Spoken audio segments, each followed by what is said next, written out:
आज ही डाउनलोड करें और अपने पसंदीदा शोज का आनंद लें। गाड़ी साफ हो गई है।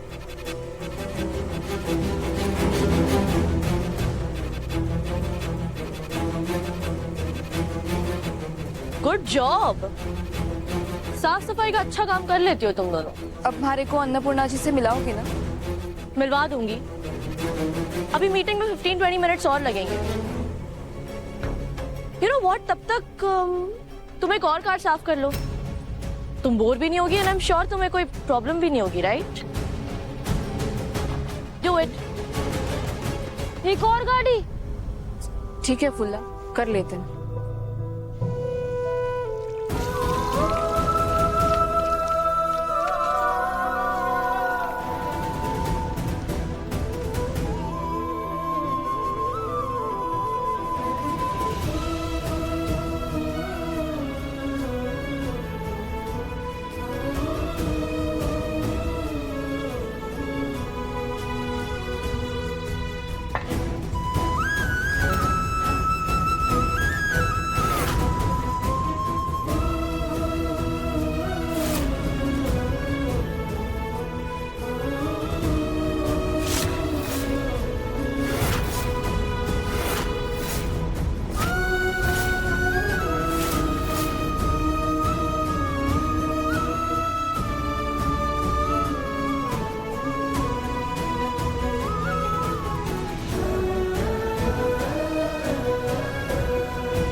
हो गई दोनों गाड़ियां साफ।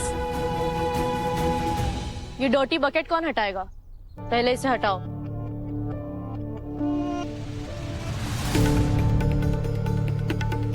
अब तो हम अन्नपूर्णा जी से मिल सके हैं ना, बहुत जरूरी काम है।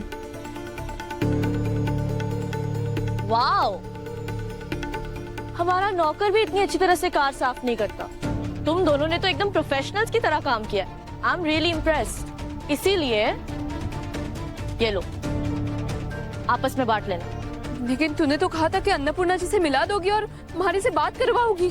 तुम्हारी हिम्मत कैसे हुई अनिका बजाज को मना करने की? कार साफ करने के इतने पैसे कोई नहीं देता। तुम्हें मिल रहे हैं तो लो और चुपचाप निकलो यहाँ से। लेकिन तूने तो कहा था कि अन्नपूर्णा जी से मिलाओगे। और क्या हुआ? शौक लगा? नो, क्या तुम्हें सच में लगा था कि मैं तुम्हें अपनी दादी से मिलवाऊंगी? आई नो कि तुम यहाँ उनसे अपनी फीस भरवाने आई हो।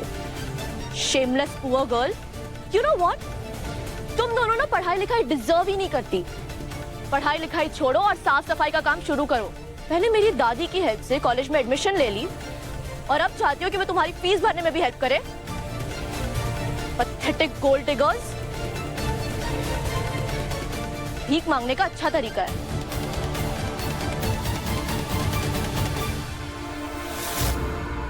अनिका, अनिका, अनिका, देख, ये गलत है अनिका। देख अनिका, हमें पता है कि थारे को हम दोनों पसंद ना है, लेकिन ऐसा मत कर। हमें अन्नपूर्णा जी से मिलने दे। थारे कहने पे हमने दोनों गाड़ियां तक धो दी। मेरे कहने पर? मैंने कहा था? कब? अपने डेलुलु वर्ल्ड से बाहर निकलो। चाहे कितनी भी भीख मांग लो, अपनी दादी से तो मैं नहीं मिलने दूंगी। Got it? ना ना अनिका, ऐसा ना कर, हमारी बात सुन ले। थारे को तो मैं बताती हूँ। रहने दो। आउट। चल फुल।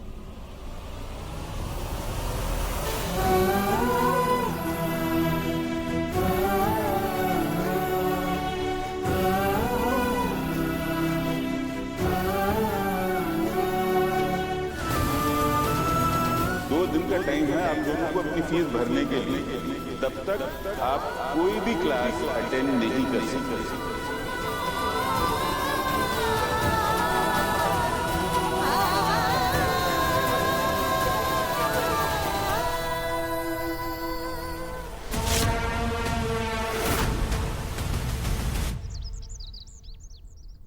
सरू, थारे से बड़ी गेलसपी मैंने आज तक ना देखी। थारे को क्या जरूरत थी सनिका की बात मानने की? हम सीधा अन्नपूर्णा जी के पास जाते, उनसे बात करते।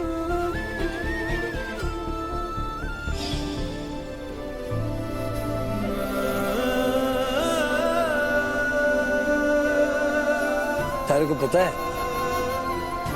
अरे माँ साहब भी ना ऐसे ही मेरे को मेहंदी लगाते थे और क्या बोलती थी पता है कि बेटा जीवन मेहंदी की तरह होता है।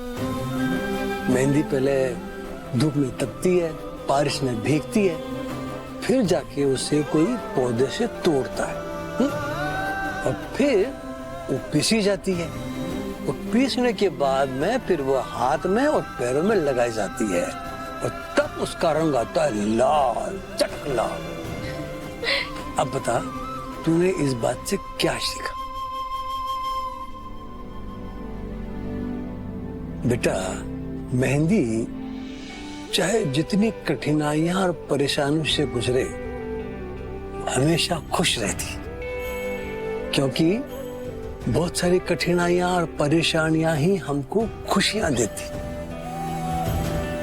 इसलिए जब भी कभी मेहंदी को लाल होता देखेगी ना, तब एक बात ध्यान रखना कि बेटा तुझे बहुत मेहनत करती और इज्जत से पैसे कमाने, क्योंकि इज्जत से कमाए पैसे ही हमें असली खुशी देते।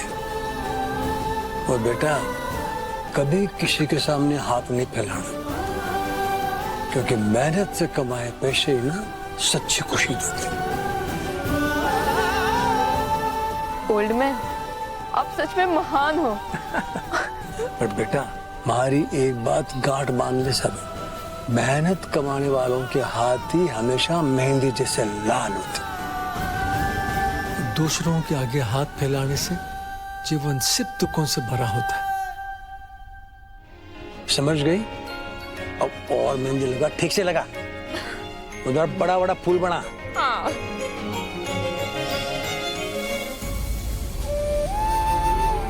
क्यों सरू?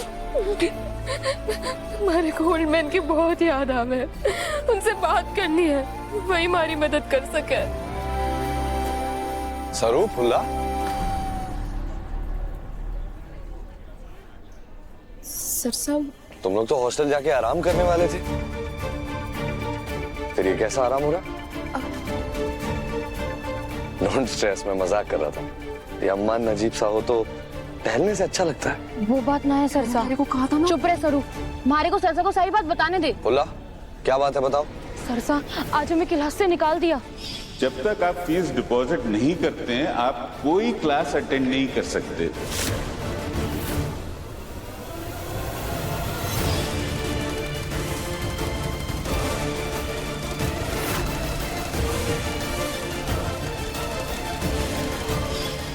चाहे कितनी भी भीख मांग लो, अपनी दादी से तो मैं नहीं मिलने दूंगी। Got it?